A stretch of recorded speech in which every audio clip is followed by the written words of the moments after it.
আসসালামু আলাইকুম সবাইকে। তো আশা করি সবাই ভালো আছেন।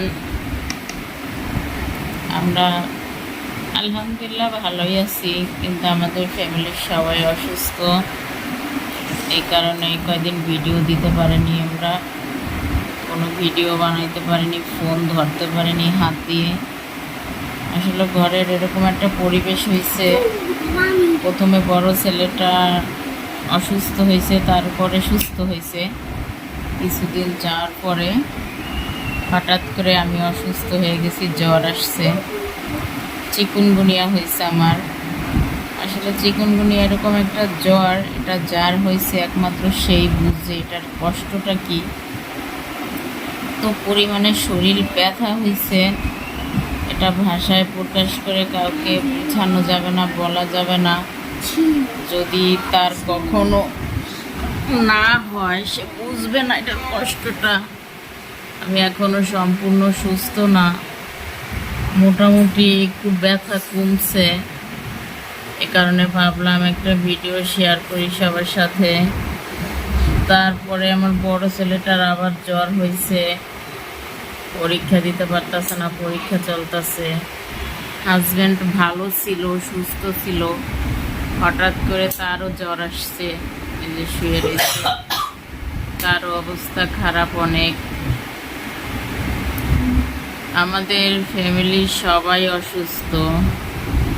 এই হচ্ছে আমার ঘর দরজার পরিবেশ। না রান্না, না খাওয়া, না ঘুম, না কোনো কিছু। রান্নার অভাবে খাওয়া মানে খাবার নাই ঘরে, খাবার পাইতেছি না যে খাবো। সকালে কিনে আনছিল বিরিয়ানি, তা খাইছি। এখন বোন আসতেছে, এসে রান্না বাড়া করবে, তারপরে হয়তো খাবো, যদি খেতে পারি ভালো লাগে। আর এই সিজনটা হচ্ছে আপনার যেমন ডেঙ্গু তেমন চিকুনগুনিয়া সবার সমানভাবে হইতেছে। তা আমি জীবনে কোনোদিন কল্পনা করিনি যে আসলে চিকুনগুনিয়া জ্বরটা এরকম। এটা মানে অদ্ভুত ধরনের একটা জ্বর, অদ্ভুত ধরনের ব্যথা। এটা কোনো ওষুধে কাজ করে না, নাপা ছাড়া কোনো কিছু খাওয়া যায় না। তো আজকে 4 দিন হয়েছে আমার চিকুনগুনিয়া হয়েছে। মোটামুটি আলহামদুলিল্লাহ, আল্লাহর রহমত অশেষ মেহরবানিতে আমি একটু সুস্থ আগের চেয়ে। প্রথম তো 3 দিন অবস্থা অতিরিক্ত খারাপ ছিল, আজকে একটু মোটামুটি ভালোই।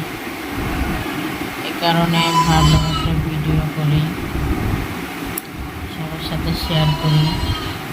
তো সবাই আমার ফ্যামিলির জন্য দোয়া করবেন যেন তাড়াতাড়ি সুস্থ হয়ে যায়। আমরা সবাই একই বিছনার মধ্যে শুয়ে রয়েছি, অবস্থা অনেক খারাপ।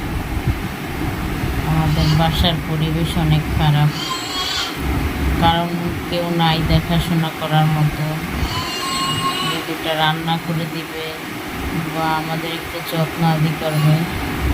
আমরা তিনজনই তিনজনের যত্ন নেই। ওয়াশরুমে গেলেই ধরে নেয়, ও গেলেও ধরে নেয়, এরকম পরিবেশ ঘরের মধ্যে। আর আমার তো সম্পূর্ণ শরীর ব্যথা, আমি ওদেরকে ধরতে পারি না। আল্লাহর অশেষ রহমতে আগে যে একটু সুস্থ হয়েছি। বোন আসতে চেয়েছিল আর অনেক আগে, আমি আসতে দিইনি, বলছি আসতে তোদেরও হবে। তো এখন ভাবলাম ওরা না আসলে আমরা হয়তো সুস্থ হব না, কারণ খাওয়া দাওয়া যত্ন আদির একটা ব্যাপার আছে। এ কারণে আজকে বলছি আসার জন্য, আসতেছে।